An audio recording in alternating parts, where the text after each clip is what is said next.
Hello guys, welcome back to today's class. So the second part of the example that we treated in the previous class. In this class we're looking at how we can expand 2a minus b all raised to the power 6 using our idea of Pascal's triangle.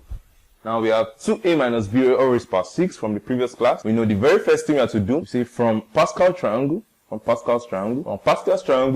that was for our power 6, we can easily just bring out the coefficient for our power 6, and then we know we have 1, 6, 15, 20, 15, 6, 1. We have 1, 6, 15, 20, 15, 6, 1. So now that we have this, we have our coefficients, we can now start expanding. Now we might not need to wait till we are done with our expansion before we slot in our coefficient. We can easily be slotting them as we are actually simplifying. So the very first thing we have to do here, we have 2a minus b all raised to the power 6. But then we have a peculiar case in this question. Why? Because we know that we only use Pascal triangle when we are summing up. So we sum up what? Adjacent value. We sum them up, adjacent values. But then in this case, we have subtraction. So what do we do to actually make our subtraction addition in quotes? So how do we actually bring about this process?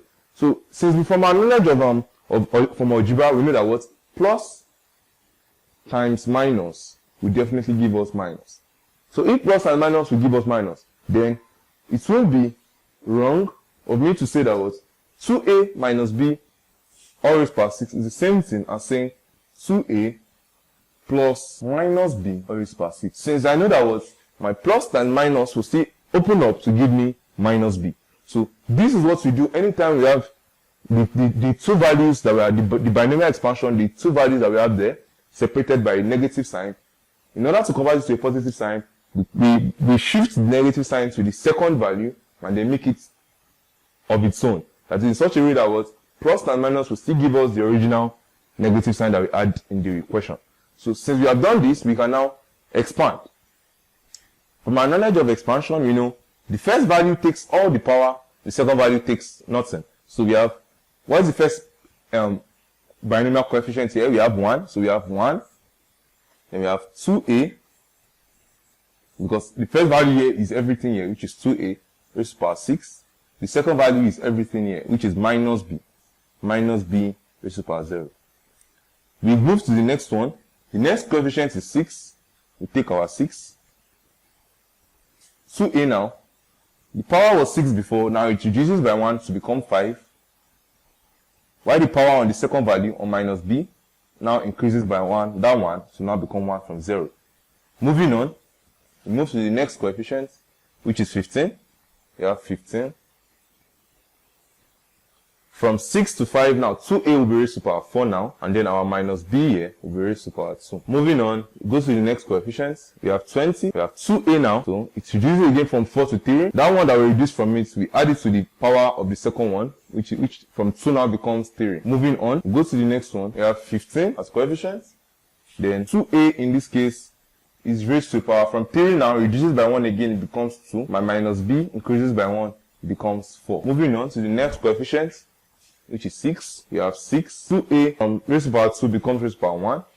And then my minus b from raised to the power 4 becomes 5. So the first value's power keeps on increasing, keeps on reducing, while the second value's power keeps on increasing. And we know both of them are increasing and reducing by 1. We go to the last one, in this case, because we know the last coefficient here is 1, so that will be the last value. So we have 1 times 2a here from 1. If we remove 1 from 1 here, we have 0. And then that one, if you add it to this 5, we have a power of 6 here. And then since it's now 0, 6 from 6, 0 in the first place, from 6, 0 here to 0, 6 here, we know that we are done with the expansion.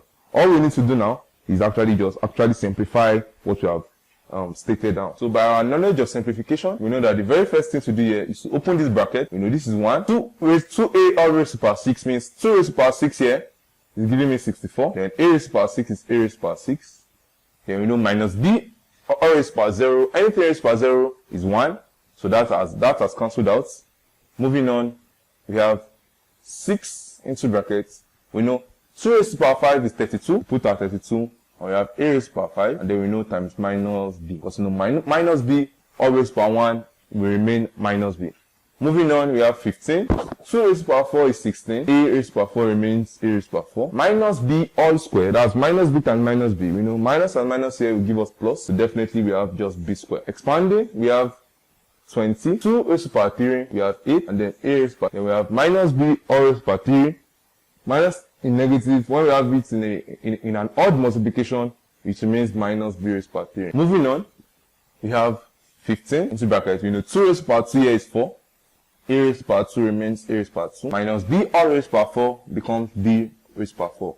Because we know the minus here would have cancelled out. The next one we have 6, 2 raised to the power 1 is 2, a raised to the power 1 is a.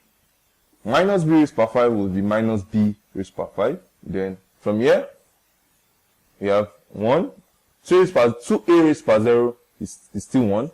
And we know minus b all raised to the power 6, the minus has gone out, it will have cancelled out, and then after being neutralized, we are left with this. From here, we can simplify further. We know 64 a raised to the power 6 is here. Moving on, we know 6 times 32. But then before we even put our 6 times 32, we remember that we have a minus there. We have minus b, so we know plus and minus here will give us minus. Then we say 32 times 6, which is 192. And we have a raised to the power 5 b. Then we go to the next one. We have 15 times 16, which is 240. 240 a raised to the power 4 b square.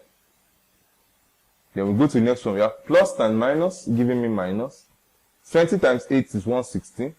We have 160 a raised to the power 3b plus. Go to the next one. We have 15 times 4, giving me 60. 60 a square b raised to the power 4. Moving to the next one. We have plus and minus giving me minus. I have 6 times 2, 12. 12a, then b raised to the power 5. So the last but not the least, we have 1 times b raised to the power 6, we have b raised to the power 6. So in this case, we are done with our expansion. So even if we expand this using our knowledge of basic expansion, that is representing our 2a minus b in 6 places and multiplying and multiplying and multiplying, we'll still arrive at this. But the idea of binomial expansion or binomial theorem, even using the Pascal's triangle, is to actually bridge that gap. To actually bridge that time, bridge that gap between solving for each of them and then using the theorem itself. So Pascal's triangle is a very practical approach to solving binomial expansion questions. The next class we'll be looking at another example, showing another dimension on how we can actually apply the Pascal's triangle. See you next class.